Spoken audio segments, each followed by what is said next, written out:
जर तुम्हाला ट्रेंडिंग मध्ये चालू असणार किंवा प्रोफेशनल लुक देणारी जर एखादी बोटनेक डिझाइन स्टिच करायची असेल तर हा व्हिडिओ नक्की बघा। आजच्या व्हिडिओमध्ये तुम्हाला सध्या ट्रेंडिंग मध्ये चालू असणारी सुंदर बोटनेक डिझाइन दाखवणार आहे। ही डिझाइन आपण काठापासून तयार करणार आहे, त्यामुळे प्लीज व्हिडिओ कुठेही स्किप न करता अगदी शेवटपर्यंत नक्की बघा। पहिल्यांदा तुम्हाला इथे मी मापे कोणती कोणती घेतलेली आहेत ते दाखवते। ब्लाउजची उंची इथे मी 15 इंच घेतलेली आहे। 14 इंच ब्लाउजची उंची प्लस 1 इंच शिलाई मार्जिन असं मिळून 15 इंच ब्लाउजची उंची घेतलेली आहे। त्यानंतर शोल्डरचं माप मी 8 इंच घेतलेलं आहे। 8 इंच कसं घेतलं ते सांगते। पूर्ण शोल्डर होतं 17 इंच, 17च्या निम्म केलं की त्याला 8.5 इंच आणि 8.5 इंचातून अर्धा इंच मायनस करून 8 इंच शोल्डरचं माप टाकलेलं आहे। त्याचबरोबर 7.5 इंच मुंडा खोलीचं माप टाकलं। त्यानंतर छाती घेर आहे 40 इंच, 40चा चौथा भाग प्लस 1.5 इंच शिलाई मार्जिन घेतलेला आहे। त्यानंतर कमर घेर आहे 32 इंच, 32चा चौथा भाग प्लस 1 इंच टक साठी आणि 1.5 इंच शिलाई मार्जिन। तर बघा या पद्धतीने मापे घेऊन मी बॅक पार्ट कट केलेला आहे। तर बघा आजच्या व्हिडिओमध्ये आपण 40 साइज साठी सुंदर अशी बोटनेक डिझाइन बघणार आहोत। नक्कीच या डिझाइनमुळे ब्लाउजला सुंदर प्रोफेशनल लुक येणार आहे, त्यामुळे व्हिडिओ स्किप न करता अगदी शेवटपर्यंत नक्की बघा। तुम्ही जर नवीन शिकत असाल तरी सुद्धा तुम्हाला हा व्हिडिओ बघून सहज ही डिझाइन बनवता येईल एवढ्या सोप्या पद्धतीने तुम्हाला मी सांगण्याचा प्रयत्न करणार आहे। तर बघा शोल्डर पट्टीचं माप मी 3.5 इंच घेतलेलं आहे। तिथून खाली 3.5 इंचावरती मार्किंग करून आपल्याला बॉक्स तयार करून घ्यायचा आहे। बोटनेकचा शेप देण्यासाठी आपल्याला 3.5 इंचावरती या पद्धतीने बॉक्स तयार करून बोटनेकचा शेप देऊन घ्यायचा आहे। हे बघा बोटनेकचा शेप देऊन घेतला। आता आपल्याला दुसरा शेप द्यायचा आहे, तर दोन्ही शेपच्या मध्ये आपल्याला साधारण 1.25 इंचाचं अंतर ठेवायचं आहे। तर बघा 1.25 इंचावरती मार्किंग केलं आणि पट्टीने सरळ लाईन आखून घेतली। आता आपल्याला उभी लाईन आखायची आहे, ती सरळ खालीपर्यंत आपल्याला ही लाईन आखून घ्यायची आहे, म्हणजेच आपल्याला दुसरा बॉक्स तयार करून घ्यायचा आहे। तर बघा दुसरा बॉक्स आपण इथे तयार करून घेतला। आता आपल्याला उलट्या साईडने पानगळा ड्रॉ करायचा आहे। तर बघा उलट्या साईडने इथे मी पानगळा ड्रॉ करून घेतलेला आहे आणि आपला शेप इथे तयार झालेला आहे। आपल्याला खालच्या साईडने एक बॉर्डर साठी लाईन आखून घ्यायची आहे, पण ती लाईन आपण इथे आखणार नाही, कारण जेवढी आपली काठाची साईज आहे तेवढाच आपण इथे काठ ठेवून ही डिझाइन तयार करणार आहोत। शेप देऊन झालेला आहे, आता कटिंग करून घेऊया। शेप कट केल्यानंतर हा जो भाग आहे तो टाकून द्यायचा नाही, याचा वापर आपल्याला पुढे करायचा आहे, त्यामुळे ते साईडला ठेवून द्यायचा आहे। तर बघा आपण अस्तरवरती शेप देऊन शेप कट करून घेतलेला आहे। आता हा शेप आपल्याला कॅनव्हास वरती आहे तसा आखून घ्यायचा आहे। तुम्हाला जर इथे कॅनव्हासचा वापर करायचा नसेल तरी सुद्धा चालेल, पण कॅनव्हासमुळे काय होतं एक डिझाइनला छान फिनिशिंग येते आणि दिसायला डिझाइनचा लुक सुद्धा खूप सुंदर दिसतो। तर हे बघा कॅनव्हास वरती शेप आहे तसा आखून घेतल्यानंतर पुढे आपल्याला 1 ते 1.5 इंचाचं मार्जिन वाढवून घ्यायचं आहे। तर बघा कॅनव्हास वरती शेप आहे तसा आखून पुढे आपण 1.5 इंच मार्जिन वाढवून घेतलेलं आहे। आता शेप कट करून घेऊया। लक्षात राहू द्या कॅनव्हासच्या बंद बाजूवरतीच आपल्याला हा शेप ड्रॉ करून घ्यायचा आहे। तर हे बघा कॅनव्हासचा शेप इथे मी कट करून घेतला। आता आपल्याला अस्तर घेऊन अस्तर ओपन करून ठेवायचं आहे आणि बरोबर शेप वरती आपल्याला आपण जो कॅनव्हासचा गळा कट केलेला आहे तो या पद्धतीने ठेवून घ्यायचा आहे। जसं आपण अस्तरवरती शेप कट केलेला आहे बरोबर त्याच्यावरतीच आपल्याला कॅनव्हास व्यवस्थित ठेवून घ्यायचा आहे आणि प्रेस करून घ्यायचा आहे। प्रेस करताना इस्त्री चांगली गरम होऊ द्या आणि त्यानंतरच प्रेस करून घ्यायचा आहे, म्हणजे कॅनव्हास छान अस्तरला चिपकेल।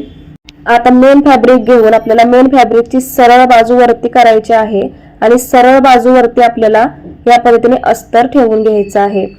टीप मारताना अस्तर आणि मेन फॅब्रिक हलू नये यासाठी दोन्ही साईडला तुम्ही पिना लावून अस्तर आणि मेन फॅब्रिक सिक्युअर करू शकता। त्यानंतर आपल्याला बघा बरोबर कॅनव्हास वरती आपल्याला 5 इंचावरती संपूर्ण गळ्याला टीप मारून घ्यायची आहे। तुम्हाला मी मार्किंग करून दाखवलेलं आहे, बरोबर त्या 5 इंचावरतीच आपल्याला टीप मारायची आहे। मार्जिन अजिबात कमी जास्त करायचं नाही।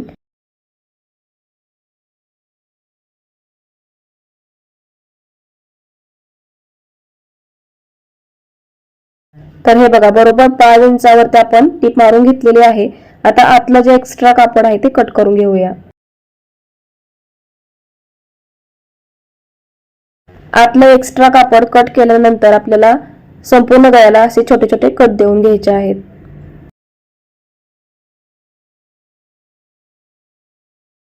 संपूर्ण गळ्याला कट देऊन घेतले की लगेच अस्तर आपल्याला आतल्या साईडला करायचं आहे। हे बघा या पद्धतीने आपल्याला अस्तर आतल्या साईडला व्यवस्थित करून घ्यायचं आहे। अस्तरची बाजू आतल्या साईडला केल्यानंतर आपल्याला वरच्या साईडने अगदी कडेने टीप मारून घ्यायची आहे। आता इथे मी खालच्या साईडने टीप मारते। तुम्हाला जसं सोपं वाटेल त्या पद्धतीने तुम्ही वरच्या साईडने किंवा खालच्या साईडने टीप मारू शकता। तर इथे मी खालच्या साईडने अगदी कडेने टीप मारून घेतेय।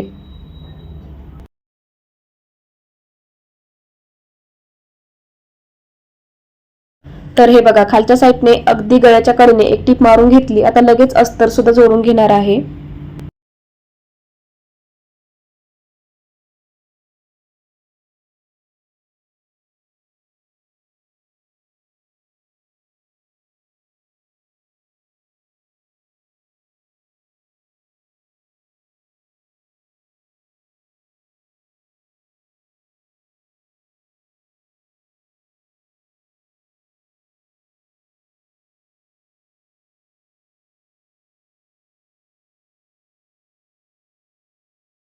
तर बघा, गळ्याच्या साईडने अगदी कडेने एक टीप मारून घेतली आणि अस्तर सुद्धा जोडून घेतलेलं आहे।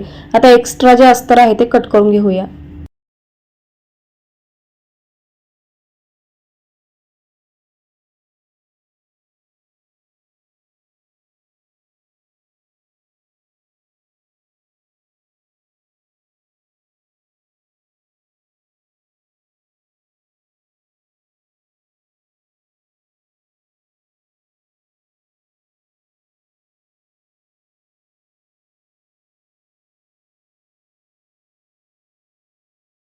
तर हे बघा, आपण कॅनव्हास वापरल्यामुळे गळ्याची फिनिशिंग खूप सुंदर आलेली आहे। त्याचबरोबर बॅक साईडला सुद्धा तुम्ही बघू शकता फिनिशिंग खूप सुंदर आलेली आहे। आता आपल्याला इथे बॉर्डर अटॅच करायचे आहे। तर पहिल्यांदा आपण ही बॉर्डर तयार करून घेऊया। बॉर्डर तयार करण्यासाठी बरोबर बॉर्डरच्याच मापाचं इथे मी अस्तरचं कटिंग करून घेतलेलं आहे। बॉर्डर आपल्याला पलटी करून घ्यायची आहे, त्यामुळे बघा अस्तरावरती मी बॉर्डर उलटी ठेवलेली आहे आणि उलट्या साईडने आपल्याला दोन्ही कडेने 5 इंचावरती टीप मारून घ्यायची आहे।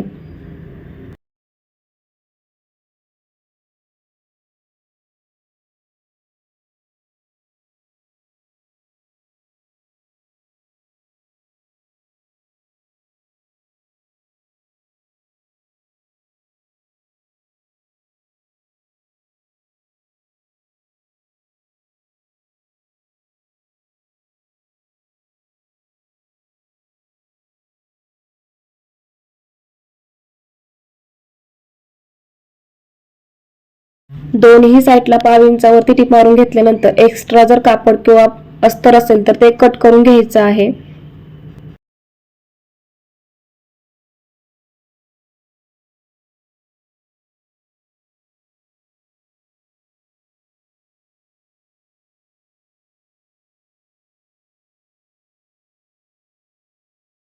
दोन्ही साईडचं एक्स्ट्रा कापड कट केल्यानंतर आपल्याला या पद्धतीने बॉर्डर बघा पलटी करून घ्यायची आहे। तुम्हाला जर हवं असेल तर तुम्ही या काठावरती छान प्रेस सुद्धा करू शकता, त्यामुळे काठ हे छान सेट होतील आणि फिनिशिंग सुद्धा छान दिसेल। आता आपल्याला दोन्ही साईडला अगदी कडेने एक टीप मारून घ्यायची आहे।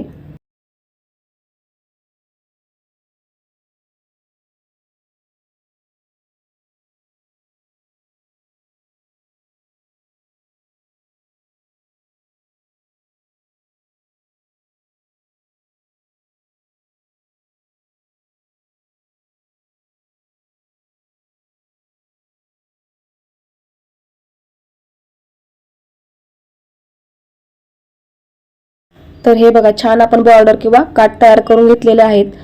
आता ही तयार केलेली बॉर्डर अटॅच कशी करायची ते बघूया। बॅक पार्टला ही बॉर्डर अटॅच करण्यापूर्वी आपल्याला कमरेच्या साईडच्या भागाला आपल्याला फिनिशिंग द्यायची आहे। तर त्यासाठी आपल्याला इथे कमरपट्टी लावून घ्यायची आहे। दोन्ही साईडला कमरपट्टी लावून छान फिनिशिंग देऊन घ्यायची आहे।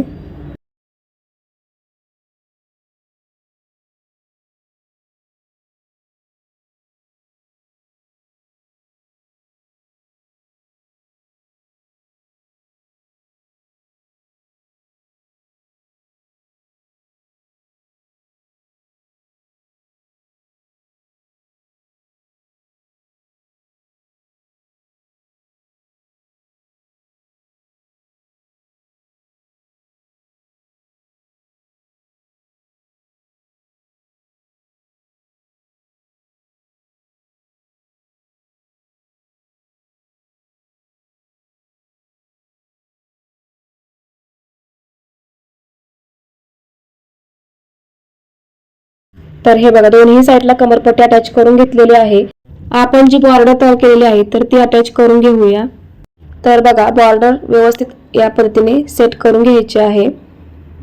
आपण जो मगाशी शेप कट केलेला होता तर तो घेऊन आपल्याला या बॉर्डरवरती ठेवून मार्किंग करून घ्यायचं आहे आणि बरोबर त्याच्यावरतीच आपल्याला ही बॉर्डर अटॅच करायची आहे.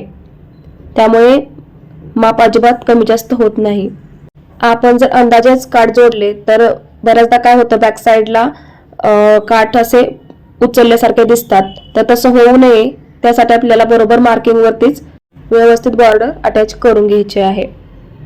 आता बघा बरोबर बॉर्डरच्या मार्किंग वरतीच आपल्याला बॅक पार्ट ठेवायचा आहे आणि व्यवस्थित बॉर्डर अटॅच करून घ्यायची आहे दोन्ही साईडला.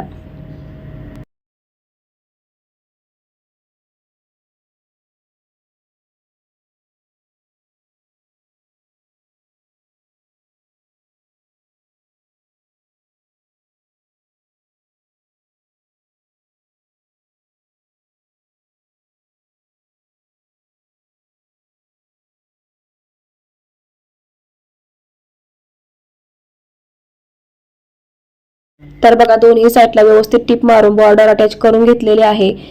यानंतर उलट्या साईडने आपल्याला एक्स्ट्राची बॉर्डर कट करायची आहे. तर इथे मी एक्स्ट्राची बॉर्डर कट करून बॉर्डरला ओव्हरलॉक सुद्धा करून घेतलेला आहे. व्हिडिओ खूप मोठा होतो त्यामुळे तुम्हाला मी हे दाखवलं नाही.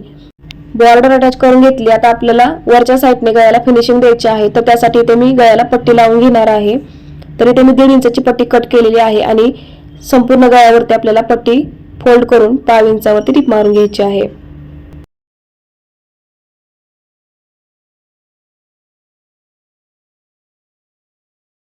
पाव इंचावरती टिप मारून घेतली. आता संपूर्ण गळ्याला छोटे छोटे कट देऊन घ्यायचे आहेत आणि पट्टी ओपन करून पट्टीवरती दाबटीप देऊन घ्यायची आहे. त्यामुळे काय होतं पट्टी अगदी इझिली आतमध्ये फोल्ड होते. दाबटीप देऊन घेतल्यानंतर पट्टी आतल्या साईडला करून वरच्या साईडने 5 इंचावरती टिप मारून घ्यायची आहे.